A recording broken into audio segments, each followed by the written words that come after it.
भवतु सहनौ भुनक्तु सह वीर्यं करवावहै तेजस्विनावधीतमस्तु मा विद्विषावहै। ॐ शान्तिः शान्तिः शान्तिः। शङ्करं शङ्कराचार्यं केशवं बादरायणं सूत्रभाष्य कृतौ वन्दे भगवन्तौ पुनः पुनः। ईश्वरो गुरुरात्मेति मूर्तिभेदविभागिने व्योमवद्व्याप्तदेहाय दक्षिणामूर्तये नमः। सदाशिवसमारम्भां शङ्कराचार्यमध्यमाम् अस्मदाचार्यपर्यन्तां वन्दे गुरुपरम्पराम्। श्रुतिस्मृतिपुराणानाम् आलयं करुणालयं नमामि भगवत्पादं शङ्करं लोकशङ्करम्।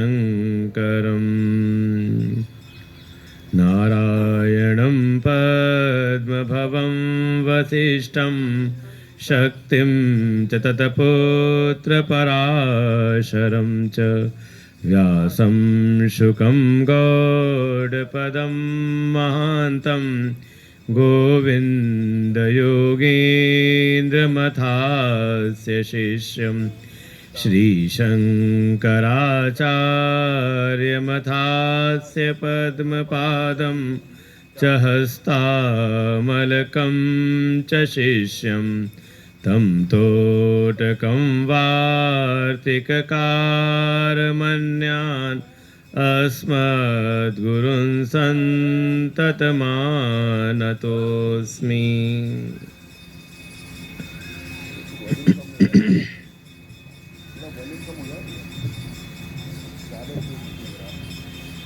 बेस ज़्यादा है, बेस कम कर दो।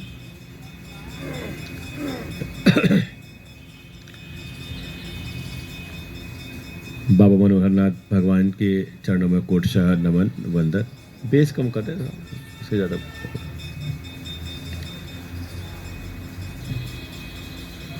प्रातःकालीन स्वाध्याय जिसके अंतर्गत विषय है आद्य गुरु भगवान शंकराचार्य द्वारा रचित साधना पंचकम। जैसे कि नाम ही है साधना पंचकम, इसमें 5 श्लोक हैं और पांचों श्लोकों में साधना के विभिन्न आयामों का वर्णन किया है। तो पहली बात तो यही है कि साधना किस लिए, क्या साधना चाहते हैं आप। तो कुछ चीज़ों का विचार प्रारंभ में होना चाहिए। पहला तो यही है कि जीवन का साध्य क्या, goal of life. Goals in life नहीं, दो बातें हो सकती हैं, जीवन का लक्ष्य और जीवन में लक्ष्य, दोनों बातों को देख लें।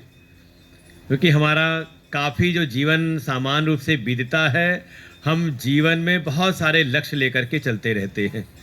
जैसे आज सुबह उठे होंगे तो जीवन में एक लक्ष्य रहा होगा, सुबह सत्संग में जाना है, फिर कहाँ कुछ अपने फिर कार्य व्यापार में लगना है, घर गृहस्थी में लगना है, फिर घर गृहस्थी कार्यों में फिर बहुत सारे लक्ष्य आपके होंगे, बच्चों को देखना है, परिवार के और सदस्य उनको देखना है, ऐसे ऐसे करके बहुत सारे। लेकिन ये क्या है, ये सब तात्कालिक लक्ष्य हैं। जीवन में हर दिन, जीवन के हर दिन आपके विभिन्न प्रकार के ऐसे लक्ष्य आपको मिलते रहते हैं और आप उसका निर्वहन भी कर रहे हैं। बात यह है कि कम से कम एक बात ये निश्चित हो जाए कि अगर हमें ये मनुष्य का जीवन प्राप्त हुआ है तो इसका परम लक्ष्य क्या है।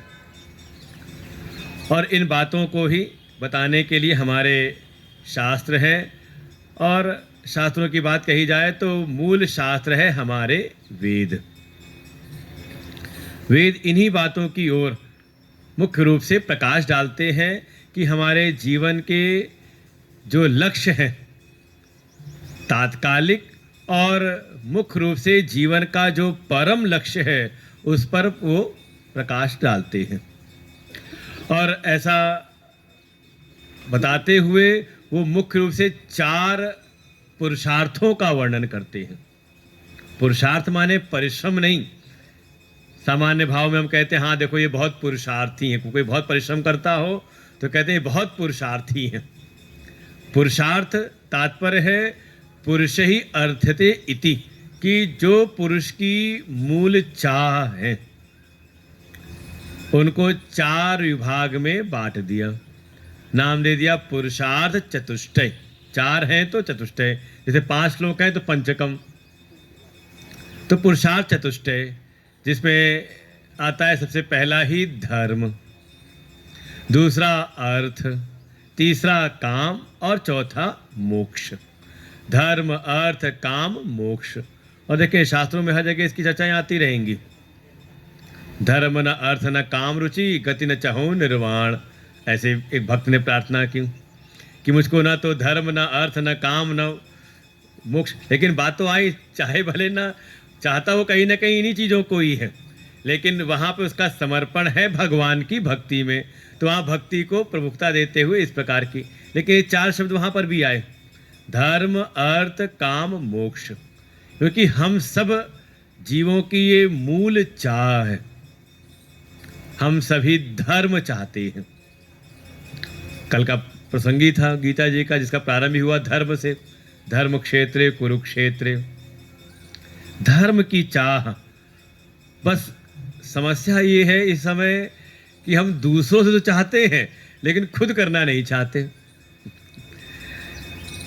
भाई कोई हमसे अगर बात करे तो सत्य वचन बोले, कोई हमारी वस्तु की चोरी ना करे, कोई हमें अपशब्द ना कहे, सब अपने अपने नियम से कार्य करे। तो क्या चाह रहे हो आप? ये चाह रहे संसार में जगत में सब धर्म का पालन करें, सब अपने अपने कर्तव्यों का अपने अपने नियमों का वो सब पालन करें। देखो चाहत तो है मूल रूप से धर्म की, और जरा सा अगर आपको व्यवस्थाएं उलट पलट दिखाई दे तो मन को वो ठीक लगता नहीं। तो हम सब की मूल चाह है धर्म की चाह। फिर दूसरा आता है अर्थ।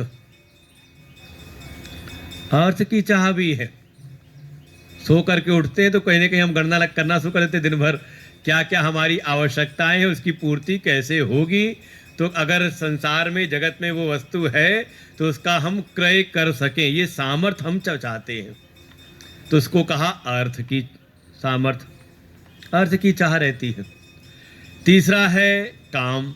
अर्थ है तो किस लिए? अच्छा आपको रुपया दे, कितना रुपया मिल जाए आपको तो संतुष्टि मिलेगी? वास्तव में रुपए के लिए आप रुपया नहीं चाहते, अपने जीवन के जो सुख सुविधाएं हैं उनको बनाने के लिए आपको अर्थ की चाह है। तो सुख सुविधाओं की चाह मतलब भोग की चाह, अर्थात इसी को कहा काम पुरुषार्थ। रोटी कपड़ा मकान हम लोग मूलभूत चाह कहते हैं, और इसी के अंतर्गत पुत्र परिवार इत्यादि की व्यवस्थाएं, तो क्या है इसको कहा काम पुरुषार्थ। लेकिन ये सब हो, धर्म अर्थ काम, ये सब हमारे जीवन में हो, लेकिन जो चतुर्थ पुरुषार्थ है अगर वो ना हो तो कहा सब बेकार है, और वो है मोक्ष पुरुषार्थ की सिद्धि। देखो हम चाहते हैं मोक्ष भी, हमें बंधन किसी प्रकार का भी प्रिय नहीं है। अरे कुछ नहीं, कम से कम सैकड़ों वर्ष के हम संघर्ष करके